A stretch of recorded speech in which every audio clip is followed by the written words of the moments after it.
Arthur Hayes represents a failure of vision, Mayor Thompson said, his face projected onto a dozen screens behind him. His gross incompetence and reckless budget overruns on the Aura project have left the city no choice but to terminate his contract, effective immediately. My name is Arthur Hayes. I'm 58 years old, and until that press conference, I was the lead architect of Chicago's citywide integrated operating system, Aura, the digital nervous system I designed and built over the last 10 years.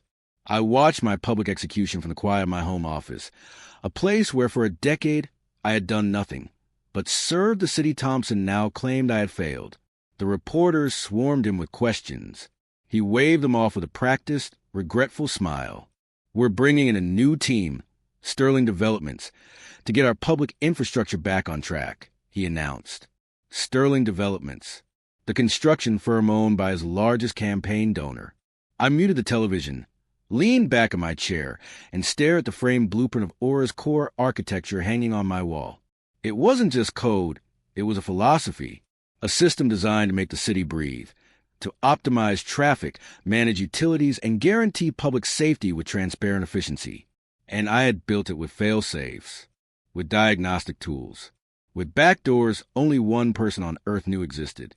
Mayor Thompson thought he'd cut the head off the snake. He had no idea he'd just let the snake back into its own garden. I closed my eyes, took a single, deep breath, and whispered to the empty room, "Let's run a diagnostic." I first met Michael Thompson when he was just a city councilman with big ambitions. He came to my university lecture on urban systems integration in 2015. He had charisma, a booming voice, and a talent for making you believe he cared about the same things you did. "Arthur," he'd said, shaking my hand, "your ideas could save the city. When I'm mayor, I want you to build it." I believed him.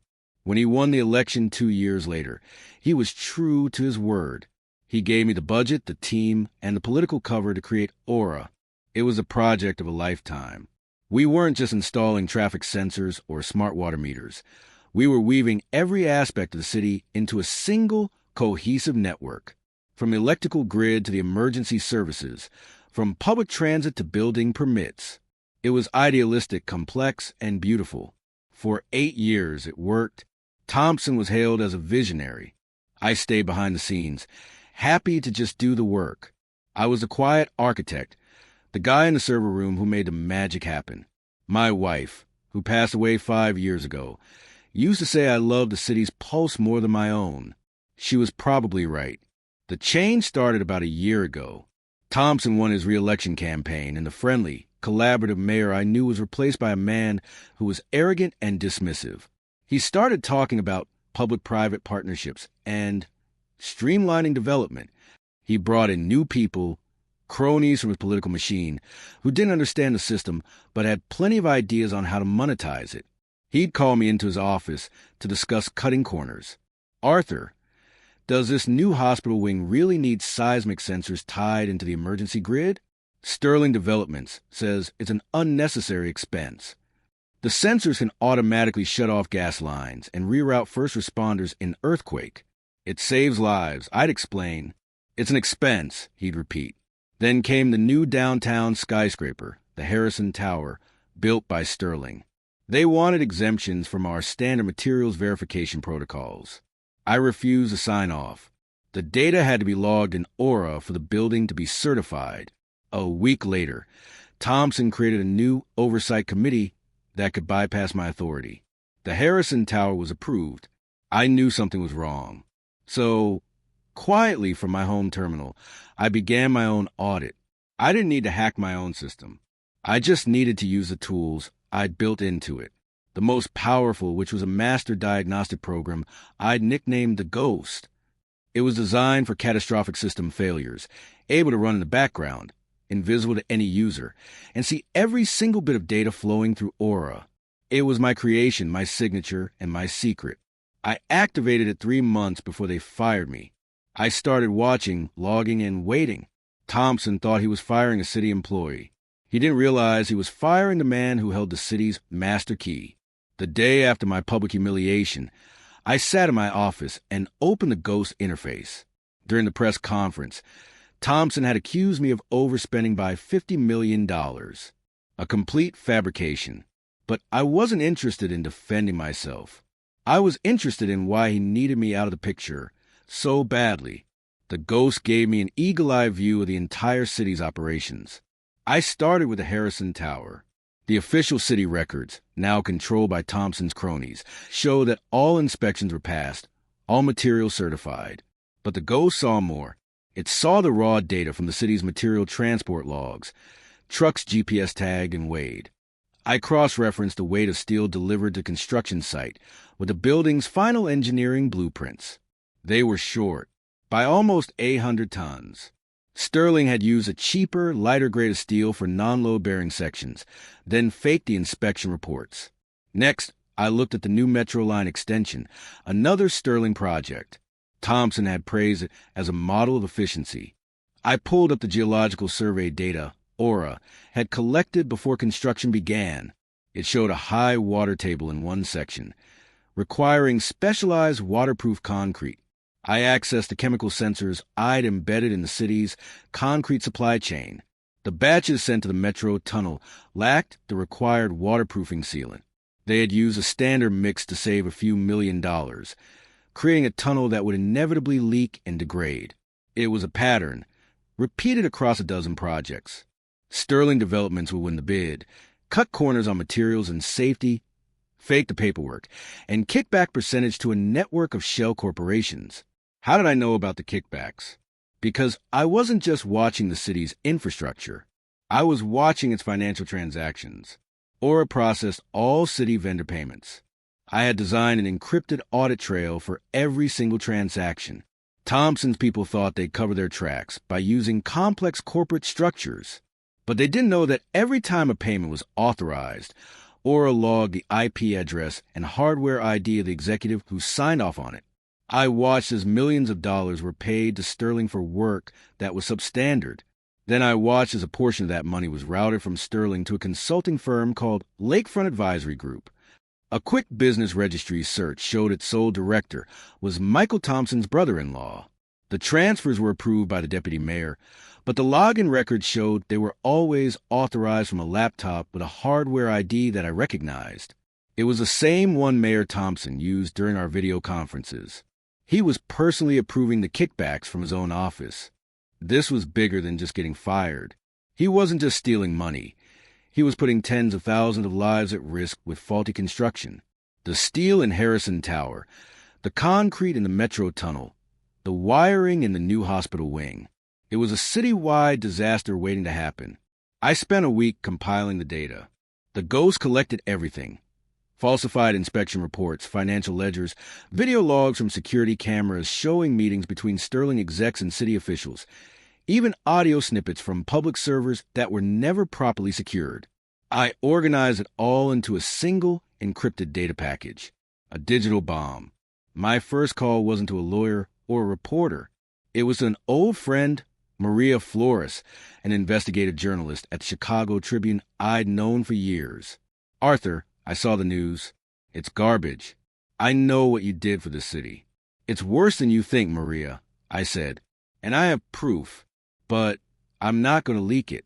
Not yet. I need you to be ready. I explained that something was going to happen in 2 days at 10 a.m. sharp. When it did, her phone and the phones of a few other key people would receive a package. What's going to happen? She asked. I smiled. The city is going to run a system-wide diagnostic. My final one, Thursday morning. Mayor Thompson was scheduled to give a major speech at the grand opening of the new Sterling-built commercial plaza downtown. It would be a celebration of his new vision for the city. I sat at my desk, my fingers poised over the keyboard. I wasn't going to shut the city down. That would hurt innocent people. My plan was more surgical, more symbolic. This was my system, my city, and I was going to make it speak the truth. At exactly 9:45 a.m., as the mayor's motorcade was en route to the event, I initiated the first glitch. I accessed Aura's traffic management system. Using real-time vehicle tracking, I created a single, immovable pocket of gridlock. I turned every light red for a 6-block radius around the headquarters of Sterling Developments. No collisions, no danger. Just complete, total paralysis. Focus on a single point on the map. The mayor's motorcade was stuck 3 blocks away. At 9:55 a.m., I targeted the mayor himself. He was now out of his car, fuming, trying to walk the last few blocks. His new office on the top floor of the plaza was a testament to his ego. I accessed the building's climate control and fire suppression systems Sterling had supposedly installed. I bypassed the smoke detectors and triggered a targeted release. The sprinklers in the mayor's brand new office and the main conference room suddenly burst to life, dousing expensive furniture and, more importantly, the stacks of documents and servers waiting for the press event.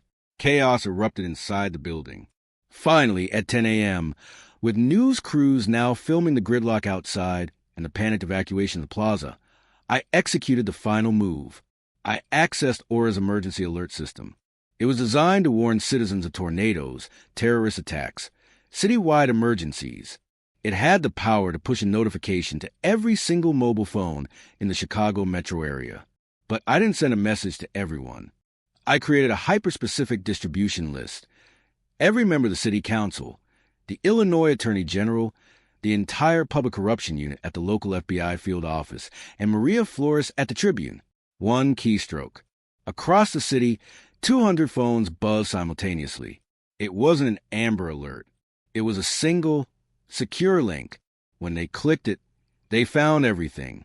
The falsified steel reports, the waterproof concrete data, the secret kickback ledgers, the IP logs, my full unassailable report titled The Aura Audit. I watched the news feed. The mayor, soaking wet from a malfunctioning sprinkler he just walked under, was trying to give a statement to a reporter when his own phone buzzed. He glanced at it. Then his face went white. At the same moment, I saw a city councilwoman in the background staring at her phone, her hand flying to her mouth. The reporter's phone buzzed. She looked down, her eyes widened, and she turned from the mayor to her cameraman. "Cut the feed," she mouthed. "We have a new story." The fallout was immediate and catastrophic. Maria Flores' story, backed by my undeniable data, went live an hour later. By noon, FBI agents were walking into City Hall and the headquarters of Sterling Developments with warrants. The mayor tried to spin it, claiming his systems had been hacked by a disgruntled former employee. But the data was too clean, too specific. It wasn't a hack. It was a report. The system telling on its corrupt masters. By 3 p.m., the Attorney General had announced a full-scale investigation. The City Council called for Thompson's immediate resignation.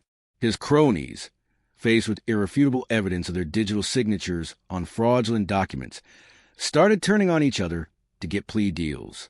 I turned off my monitors and walked out to my small backyard garden. For the first time in a year, the knot in my chest was gone. I hadn't needed to shout or fight.